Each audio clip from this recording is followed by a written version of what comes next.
really appreciate the opportunity to be here.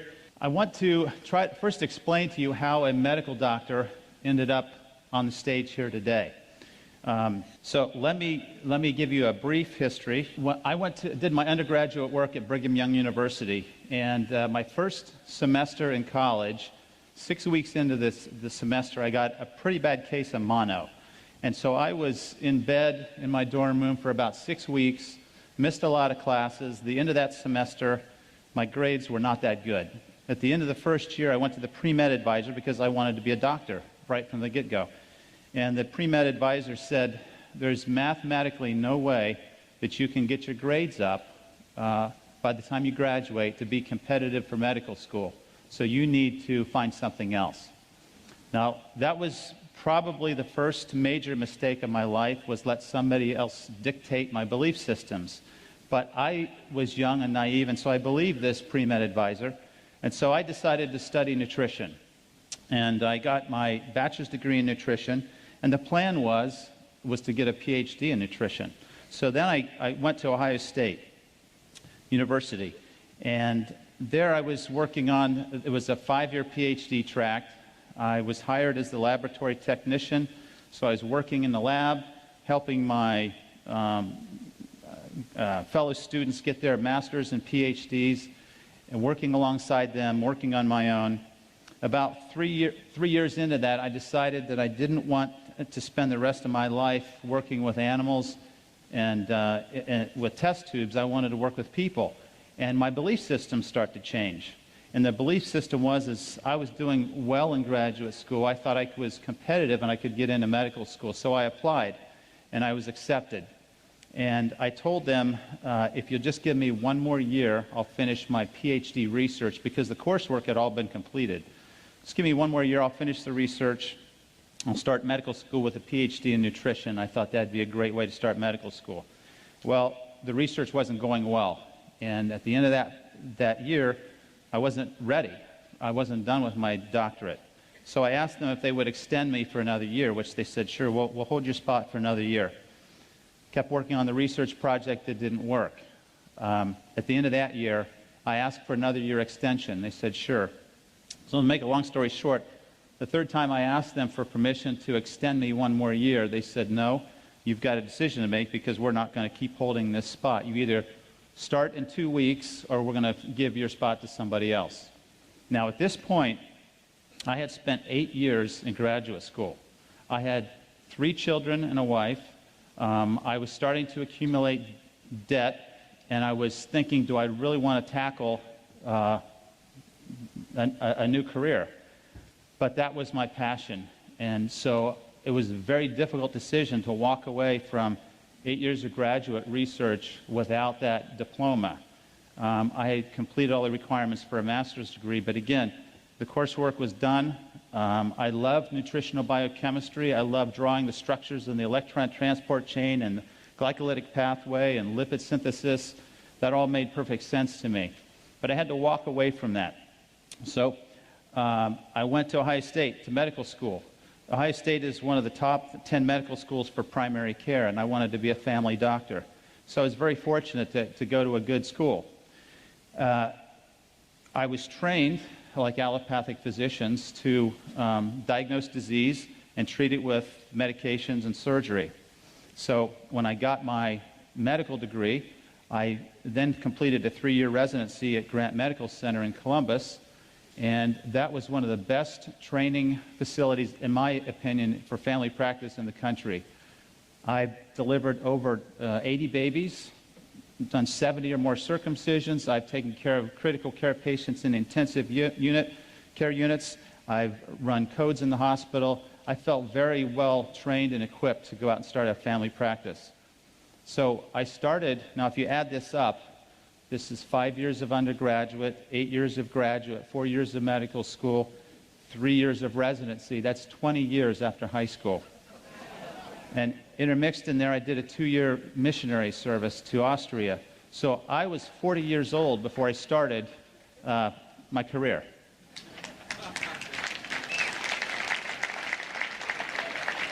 And that's not to brag about my intelligence, The message there is I'm very persistent and very determined, and my wife put up with an awful lot through those 20 years. I went to a small community in Northeast Ohio to begin my medical practice, armed with my prescription pad.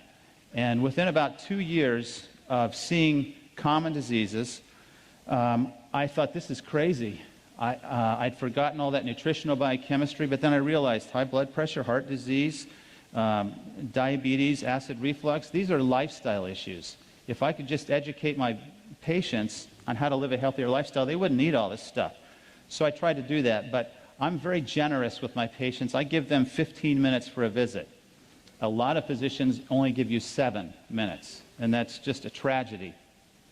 So my 15-minute visit with a patient was extending into 45 and 60 minutes as I was telling them about the nutrition and the exercise physiology that I learned. And before I knew it, I was an hour and a half behind in the office, and nobody was happy.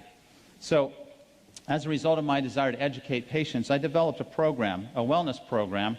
It's a 12-week program, and it's about 6 weeks of nutritional information, 3 weeks on exercise, a couple classes on disease prevention, and it's really about self-healing. And this, I was fortunate to get a government grant to fund this through Health and Human Services.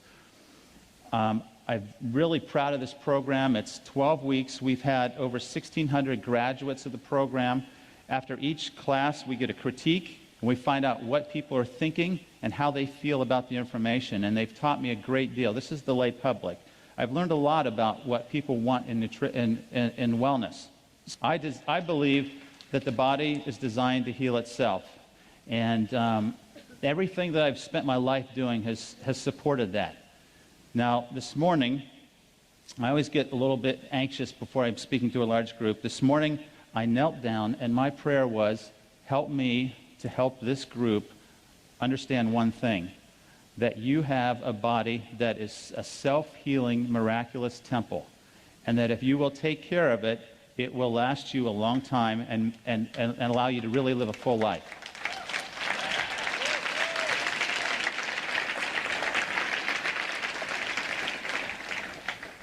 So this is what I see on a daily basis. And when I look at these things, I get so frustrated because my colleagues have a pill for every one of these. And I've stepped out of that circle, and now I find myself pretty alone in the allopathic world. I struggle with that, but I can't go back to that because that's not healing, that's disease management.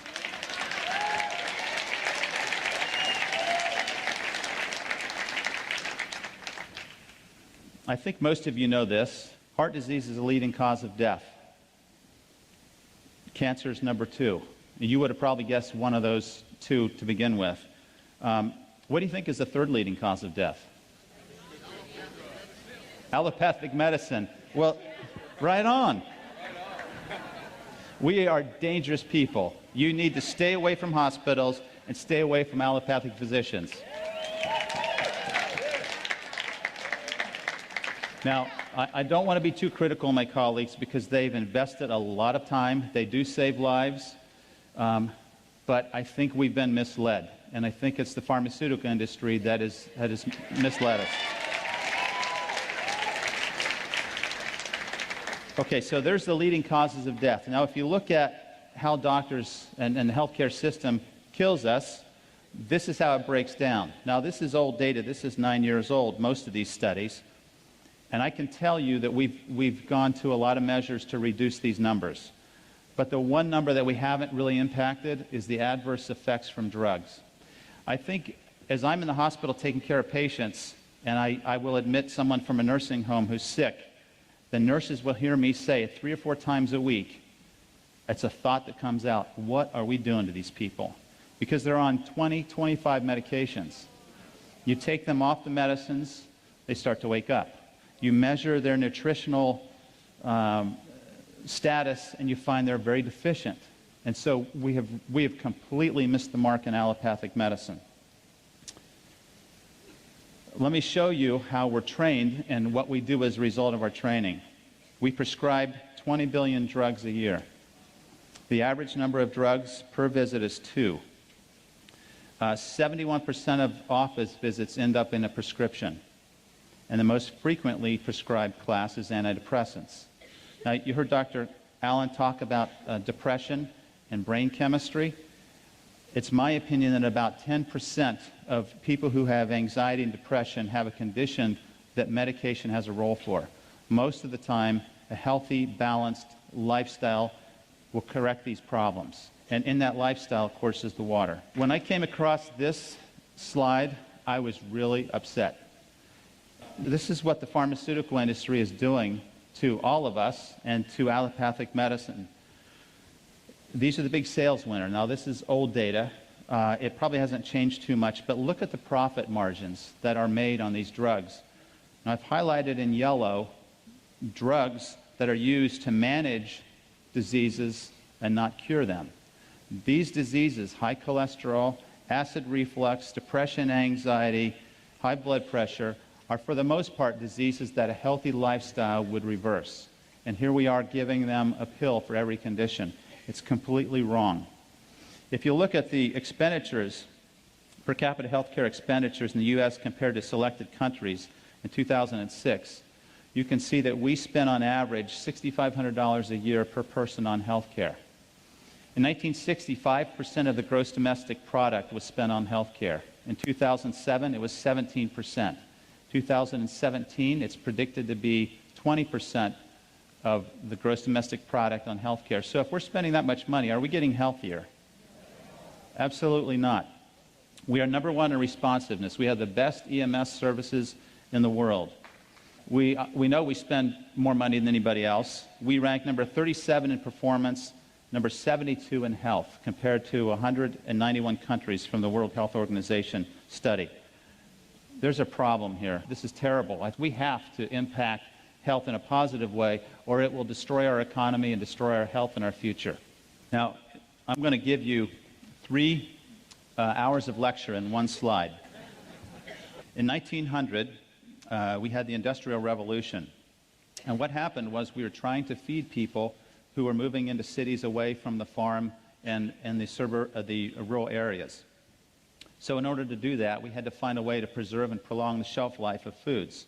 So we developed some technology to be able to change the food to do that. And once we developed that technology, and the first one we did was the enrichment process, where we took the germ out of the whole grains. What happened was by the 1940s, we had nutritional deficiencies. So rather than add all of those back, we added 4 of them back. And that's what you see when you read a label. It says enriched bread. It's enriched with 4 of these that are deficient and not all the other ones. But this was an act of Congress. By the 1950s, we were heavily promoting animal products, meat and milk. By the 1960s, we had the growth of fast food chains and diet pills. So our mindset's starting to shift. Give me a quick fix. By the 1970s, the food pyramid was designed to educate America that fats were bad and that we had to get them out of the diet. Well, fats are still bad if they're the wrong types of fats. And clearly, the carbohydrates that the food pyramid tells us to eat will make us gain weight and will cause disease.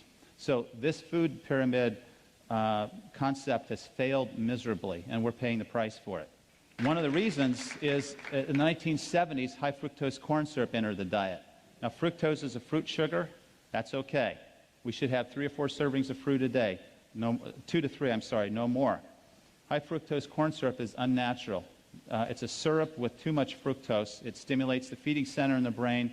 This is the primary cause for obesity in the United States. And if you look at the obesity graphs, you'll see that they just accelerate almost exponentially starting in the 1970s when high fructose entered the diet. The other problem is trans and hydrogenated fats. These are not found anywhere in nature. The only place you will find a trans fat is in one of the stomachs of ruminating animals. No other plant, microbe, species, nowhere else in nature do you find trans fats. And yet it's in everything we eat because it prolongs the shelf life of the foods. This is a leading cause for many cancers, diabetes, many chronic conditions. A real problem. But what's happened is food technology has forced us to change the food supply, and in my opinion, in my world at least, belief system, God has created these beautiful foods for us to eat, and we're trying to improve on what's already there, and we're failing.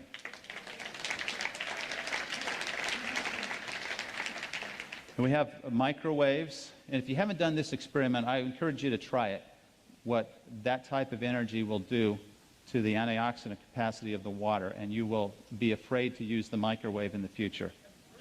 Okay, if you want to increase your risk for cancer, you should eat these foods. If you want to increase your risk of cancer, these are the foods you eat. If you want to decrease your risk of cancer, eat the foods God has prepared for you. This is really not hard. The best food that you can find in a grocery store is on the perimeter. Spend your time in the produce aisle. If you look in the center of the grocery store, it's going to be packaged, processed foods. They're going to be altered, modified, and nutritionally depleted. You want to stay away from those foods. Okay, a third of you are going to die from heart disease. A third of you are going to die from cancer. That's pretty, when you start thinking about that, we could go down the row here and start asking, well, how are you going to die? Because it's going to be one of these two. Heart disease, cancer, two leading causes of death. If you want to prevent heart disease, it's a healthy lifestyle. Now, there are going to be people who, despite doing everything they can, they're going to have high blood pressure. They need medicine. There are going to be people that, despite everything they can do, will have high cholesterol and diabetes. They need medication. But more often than not, a healthy lifestyle would reverse these diseases. And this is a really impressive slide. Several studies were done, large studies, looking at the effect of lifestyle changes and chronic diseases. And the conclusion of these studies was that 91% of diabetics have a condition that a healthy lifestyle would reverse or prevent. 82% of people who have heart disease have a condition that a healthy lifestyle could prevent. 70% of strokes are preventable, and 71% of colon cancer. I personally believe that colon cancer is about 95% preventable with a healthy lifestyle. But yet, what are we doing? We're accepting that this is how we're going to live the remaining years of our lives, and it's a tragedy. Sometimes in our quest for wellness, we fail to see that we are the answer. Okay, here's what I believe. One of my core beliefs is that the body is designed to heal itself. We have all these systems that are there to help us take the nutrition in that we eat and circulate it, use it, and then excrete waste. It's a perfectly designed, well-orchestrated, beautiful, again, temple that we've all been given. A couple things about the cell that I think are absolutely phenomenal. It has its own unique machinery to repair and heal itself. Millions of DNA repairs occur every second in our bodies. Every day, 10,000 free radicals attack the DNA of every cell of our body. As it's sitting here right now, free radicals are trying to destroy you. But you've been given this beautiful temple that can heal itself and can find these, correct them, and repair itself. Each cell contains its own set of organs. They're called organelles. And there's a fascinating story here about the cells that I don't have time to go into. But it's a lesson of harmony, balance, order, and interdependence that can be applied at a much broader level, even for us as a human organism. The cells sense and respond to their environment. And the way they do this is through the redox potential. You guys know this. You're measuring ORP. The cells measure the ORP, and they respond. When there's a change, when it goes more positive, it signals an imbalance. It signals stress. And it initiates cellular repair. The cells communicate with and warn each other. And then finally, all proteins, lipids, and nucleic acid or DNA interact with water. So certainly, it's critical that you present it with the best type of water there is, and we all know which one that is.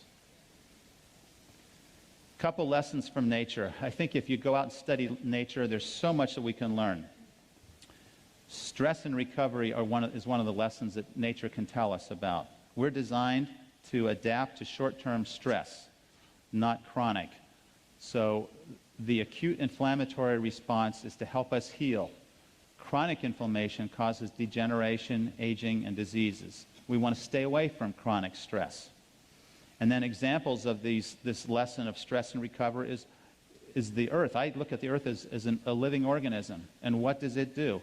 It revolves, it has a rest period, and it has an active period. It's very predictable. There's a day and a night. We need to learn from that lesson. We need to get enough sleep. We need to exert ourselves in the daytime and recover in the evening. Then you have, as the Earth rotates around the sun, a full rotation is a year. We have summer and winter, and there's messages there on rest and recovery. Just as important as the exercise training protocol is the recovery protocol, and knowing how much recovery time you need and how to do that is absolutely crucial. So the question is, what type of stress and recovery are we doing now helping us have healing? So if you're going to fill in the blank here, our health is threatened by one process. What would you say? Oh, I've heard it. Okay. I'm going to say it's stress. So we need to talk about that for a minute, and I'm going to try to move on. This is the definition of stress. It's an imbalance of forces. Okay, so we have two types of stress. When we have an imbalance of these forces, you will have back pain if you're imbalanced in your posture. You will have all types of dysfunction if there's too much stress. This will lead to disease and dysfunction. However, if you have a balanced lifestyle, you will have harmony with natural laws, and you will be guaranteed healing and wellness. So we need to understand what stress does to us. Now, this stress can be, we can talk about this at every level. We can talk about this at the level of an atom, of a cell, of an organ, of a human body, and also as a community. And the concepts are the same. This is mind-boggling information, in my opinion. So I want to talk about oxidative stress because that's what pertains to what we're doing with the water. It is the mechanism of disease and aging. So oxidative stress is another way of saying free radical destruction. Free radicals are unpaired, negatively charged electrons or particles. They fly around the nucleus. They move at high speeds. They steal electrons from adjoining or adjacent atoms, and when they do that, they become stable, but they create an unstable atom in the atom that's lost its electron. This propagates itself in a very rapid, chain-like event, a nuclear reaction, you could say, in the cell, until there's a vulnerable endpoint where destruction occurs. These free radicals have a very short lifespan, a trillionth of a second, but that's just enough to cause significant damage. It's like a spark from a fire. And it was proposed in 1956 that this was the root cause of aging. But we haven't really paid too much attention to free radicals until just recently. So here's an example of a free radical. You have an atom that's stealing an electron. It's now stable, but now we've created an unstable atom.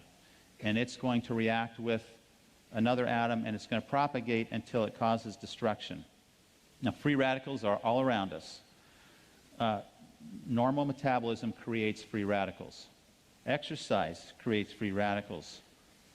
The microbes that are invading our skin and our respiratory tract and our intestinal tract, they're also creating free radicals. But that's okay, because what we're talking about is stress and balance. Our body is designed to handle that.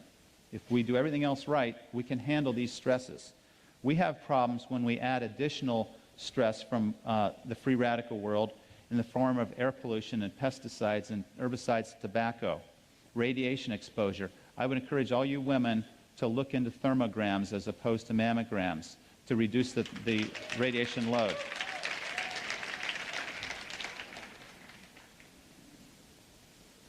Drugs, alcohol, and medication. Any pill you put in your body is going to be absorbed, go through your liver, and your liver is going to check whether or not that belongs there or not. And if it's synthetic, the liver is probably going to try to destroy it to protect you. And some of us are really making our livers work overtime by the things we're taking in. Then we have dietary sources of free radicals. We have the hydrogenated fats, and we have high sugar diets. These are significant loads that we've put in our bodies over the last several years. Stress is an emotional response. Stress causes cortisol. How many of you would want to take 10 milligrams of prednisone every day for the next 20 years? You all know what that does to you? Suppresses your immune system, makes you gain weight, accelerates the development of cataracts and osteoporosis. But we get the same stress from cortisol, very similar molecule to prednisone, and if we have repeated stress, it can affect our bodies in much the same way. And then finally, injury and trauma can be sources of free radicals. So in the medical world, we don't say free radicals because we want something fancy. We say reactive oxygen species. And you have to practice saying species. That's a hard one. These are the terms that you'll see in the medical literature. These are the different types of free radicals. They have a positive oxidation reduction potential. They are oxidizing. There is some good that comes from free radicals. They are part of the immune process that is generated to fight off infection. If we're going to kill bacteria and funguses and viruses, we're going to use free radicals that our white blood cells generate to do that. So perfectly orchestrated, well balanced. Free radicals are a byproduct of ATP synthesis, which is what fuels every cell of your body. However, when we start putting the wrong things into our body orally, or we breathe the wrong types of things into our lungs, we have free radical exposures that can be very significant. One puff of a cigarette contains how many free radicals? Anybody want to guess? 100? A trillion? Well, I had to practice saying this. This is 100 million billion free radicals in one puff of cigarette. So how many of you want to take a puff of a cigarette now? I mean, this is one of the things physicians harp on their patients: stop smoking. But this is a tremendous burden to our health. All right, here's a really important point. So we have a free radical here on the right lower part of the slide. What we have on the top left corner is a specific molecule that has an extra electron. It can donate an electron and still remain stable. And when you have a molecule that can do that, it's a special molecule. We call it an antioxidant. So this stops the chain-like reaction and causes us to heal. Okay, so when if you look at the different types of free radicals, sources of free radicals, obviously I mentioned smoking. I mentioned alcohol, tremendous burden on the liver. I mentioned the foods that we eat, chemicals that we eat, ionizing radiation, exercise, and stress. But I don't have a pointer to show you this, but if you look at that cell on the left, you can see proteins, you can see nucleic acid, and you see the cell membrane. These are the end targets of destruction that free radicals will attack. And when they do, they change structure, they change physiology, they change our health. So some of you have seen this before. We have a 24-year-old who is aged twice as fast as he should because of free radical exposure. When you meet somebody that says, yeah, I just had a birthday, I'm 54, and they look like this, automatically you're thinking, wow, why do they look so old? What did they do? What's happened? And the things that will come to your mind are, there's a smoker, there's an alcoholic, there's somebody that's a sunbather, there's somebody that's had a lot of stress in their life. And guess what all those represent? Free radical burdens over a lifetime. We really need to think about this. Now, I feel like I can explain a lot of the things that I've seen in my patients who have started drinking this water. I haven't seen any studies on many of these, but this makes sense to me. Collagen is a protein. When you damage collagen, the protein is inefficient, and now you lose elasticity in your skin, and guess what you get? You get wrinkles. When you damage the elastin in a blood vessels stretch and contract. When you damage that protein, elastin, it won't stretch anymore. And as the blood squirts through that tiny opening, it doesn't stretch. Guess what happens to the pressure inside the artery? It goes up. So by the time you're 65, you have high blood pressure that you've never had. And you say, I don't believe I've had it, doc, because I've never had a problem with it. Well, after this many years of this type of lifestyle, you're going to have free radical destruction of that protein, and you're going to end up with hypertension. 2/3 of Americans who are senior citizens have this.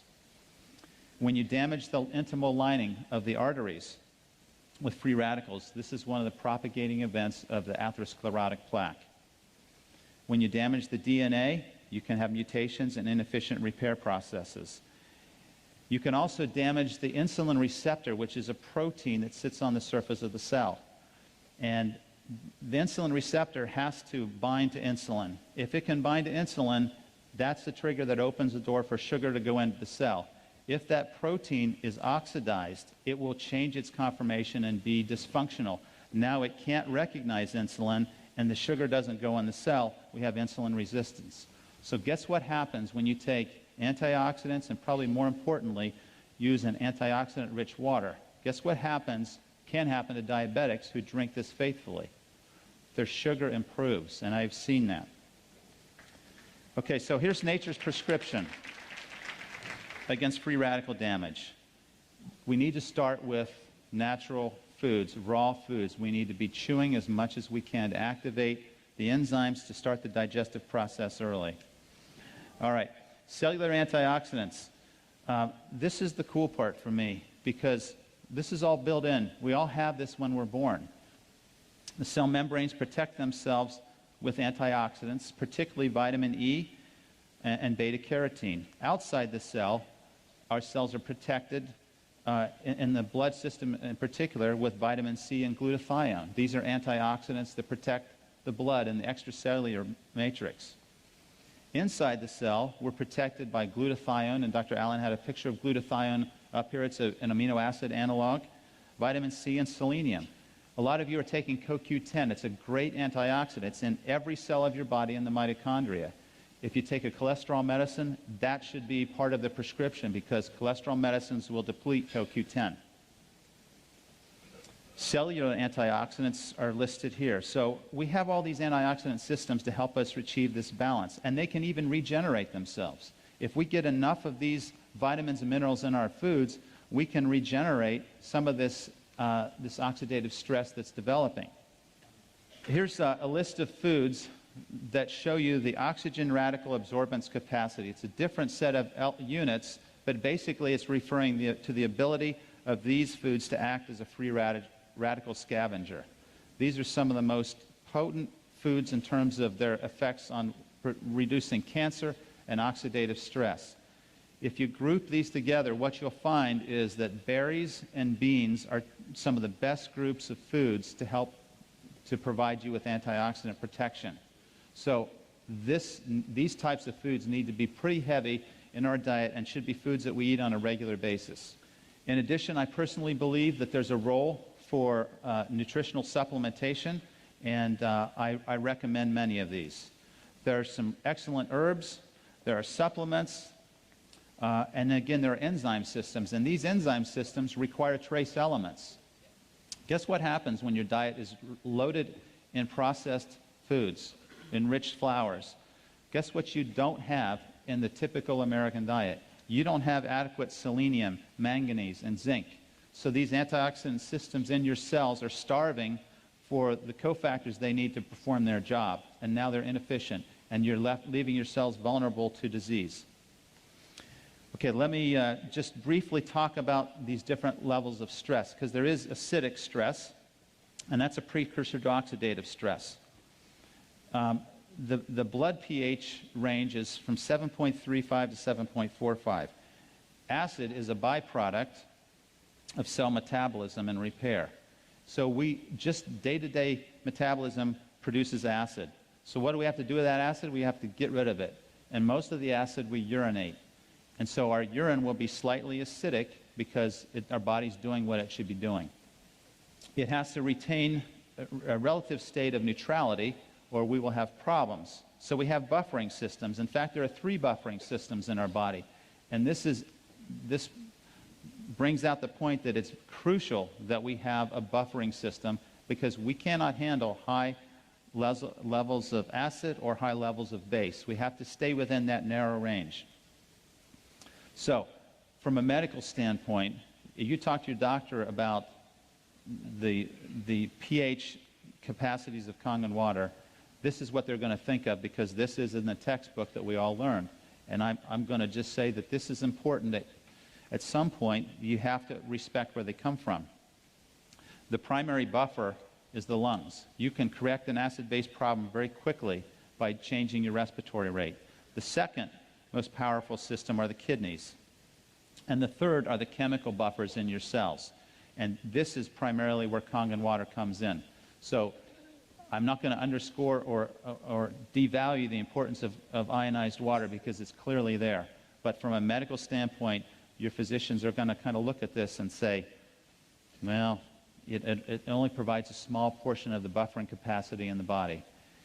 But we all know better. There's research that supports that the pH ranges that we get in the water can affect our pH, our blood pH in a very positive way. Here's the pH ranges of various body fluids. I think this is important also to have an appreciation because, again, this is where your doctor is going to come at you with. Kind of interesting. The ideal pH is 7.4. Urine is a way to get rid of acid waste, so it's going to be more acidic. Your stomach is going to be the most acidic part of your body. Your intestines are alkaline. Skin is acidic because it's a protective barrier against microbes. It helps to deter those microbes. Saliva is relatively neutral unless you're eating a lot of sweets and refined carbohydrates, then it becomes acidic. The vagina is acidic because it's helping to protect against microbial invasion. It's an excellent entry point for bacteria, so the body creates an acidic environment so it can't do that. I have to tell you that one of the biggest problems in medicine that I see is that we are trying to change the pH of the stomach with drugs like, we call them proton pump inhibitors, Prilosec, Nexium. I guess I shouldn't say these, but Tums. You've heard of all these things. This is one of the worst things we can do for our health. Our stomach has a pH of 2.5 for two reasons. First of all, it's there to break down protein. If you lose that pH, you don't break down protein effectively. Secondly, it's a way to protect your body from microbial invasion. So you eat something that's got a bacteria in your food, your stomach is going to kill it. But if you're taking these medications to neutralize your stomach, you lose that barrier. A recent article came out that showed people who take these drugs for a long period of time have high incidence of aspiration pneumonia because those bacteria get into the lungs, and osteoporosis. This is a lifestyle problem, and I would never recommend anybody take these medicines for more than a month. If you have to take these medicines, your body is out of balance, and you need to get to the root cause and not mask it with a prescription pill.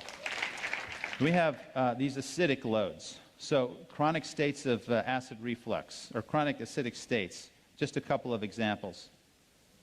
Dr. Allen had a graph similar to this. The alkaline foods are the foods you get in the produce. These are the foods you grow in the backyard. These are the healthy, natural foods that have been here forever on this planet.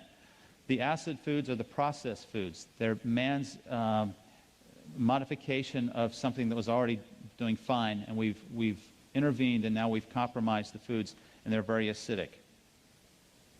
This is a nice summary. When I first, in my wellness class 2 years ago, I had a lady who said, you know, I really like all this stuff. You really need to learn about ionized water. And I just said, oh, brushed it off because I thought that's kind of crazy. Every week she would say, we're having this meeting, you really ought to come. I finally decided to go just to keep her quiet because she was almost to the point of being annoying, just right on the edge of there, but not quite. So I went. And I wasn't so impressed with what I heard. I was impressed with what I saw with the demonstrations. That's what hooked me. And since then, I have been promoting this. I had to start very carefully in telling my patients about this because I didn't want to be selling a machine to somebody as their doctor, and then they're not having any benefit, and they think the doctor's ripping them off. So this was I had to step outside of that circle very carefully in doing that. Fortunately, I have some friends here. Actually, they're patients of mine. And John and Pat. Would you guys stand up? John and Pat Beadle. There you go. Thank you. I've been wanting to say for a long time to a large crowd, the Beatles are here. They have really helped me have more courage because they got a unit shortly after I did, and they have been, the Amish community in our nearby county has just blossomed with the water units, and they have story after story after story. It's incredible, and so I really appreciate what they've done to support me and help me, and we're having a lot of fun together. We all know about Dr. Warburg. We know what he said, that cancer thrives in an acidic, oxygen-depleted environment. So how do we create that? We eat the processed foods. We eat what the typical American diet would tell us to eat. How do we create oxygen depletion? We stop moving. If you want to run away from death, run away from death. The closer you get to not moving, the closer you are to being a corpse. So just remember that. Now, I haven't seen the research to support this statement, but I think the corollary is true, that cancer can't grow in an alkaline, oxygen-rich environment. So I have a friend with a brain cancer. I bought him a unit. I sent it to him. I said, I want you to drink as much of this water as you can. I want you to take these antioxidants, and I want you to take a walk every day, get your heart rate up, get oxygen in your lungs. That's the best treatment that I know of for that brain cancer. And I can tell you that he's had 2 brain cancers, and his cancer has not grown in the last 2 years. So it's a phenomenal story. Okay, I'm going to just let you kind of glance at these, because now I do have to wind down pretty quickly. We dehydrate pretty easily, and I'm very dehydrated now. When we wake up in the morning, we're dehydrated. You need 20 ounces probably of water first thing in the morning. And for me personally, my health is pretty good. When I started drinking the water, I felt so energized in the morning. I judged the intensity of a workout in the gym by how sore my muscles got until I got Kangen water, and then that blew that right out of the water because I didn't get sore anymore. So I knew the water was doing something for me. Okay, there's dehydration states. There's evidence for microclustering. This was the one concept that I struggled with a little bit initially because I wasn't sure of the science behind this, but I am confident in the science behind this now. Alkaline water has reduced or a lower nuclear magnetic resonance state. If we had microscopic eyes, you could see that every atom in the universe is vibrating. When you energize this water, you change the vibrational state of the water molecule from a high resonating vibration to a lower resonating vibration. That allows the water molecules to cluster together closer and tighter. If it's a higher frequency of resonation, it won't cluster. So that's why we're able to microcluster the water. Okay, so let's see. Lower surface tension, we can measure this. And again, this is reported data. So for a physician who likes to see the evidence, it's there. Here's the hexagonal or ionized water. So this is the frequency of those vibrations. A much lower frequency, the molecules can, because they're polar, they can get closer together and cluster. Okay, we all understand the chemistry. Let me just try to skip to the end here. We talk about the ORP. Okay, there's evidence of internal benefit. And I don't know if this, I think Dr. Allen alluded to this article earlier, that electron-rich water has a high pH and significant ORP, and it has been shown to protect the DNA from damage due to free radicals. Here's an article on the anti-cancer effect of water where they injected mice with melanoma cells. Melanoma is a very fast-growing cancer of the skin. They injected it into their bellies and under their skin. They gave one group alkaline-rich water, another group tap water. The alkaline-rich water had very slow tumor growth rate and virtually no metastases. So this would be one of my first-line treatments for someone with cancer. Electrolyzed water, let me skip this one. This one talks about its ability to improve diabetes. And for those of you who are trying to provide support to medical people, if you'll go to pubmed.com, that's short for Publish Medicine. So pubmed is .org, not .com. PubMed.org. You can find these articles there, and you can arm yourself with abstracts to show them that there's evidence. It's all in the Japanese and Korean literature, though. Here's another one that shows its effect on diabetes in mice. There's one on, let's see. Oh, here's a neat one. If you ever have a rat that's drunk, if you give them ionized water, they get over their hangover really quickly. That's toxic to the liver. This is powerful. I think Dr. Filzer is talking about this on the video. this is a very strong study that showed that some of the three of the most virulent and dangerous bacteria can be killed with the oxidized water with a high acid content. In other words, low pH. So the pH is 2.5. It has to be below 2.6, or it doesn't have this bactericidal or bacteria-killing effect on the cells.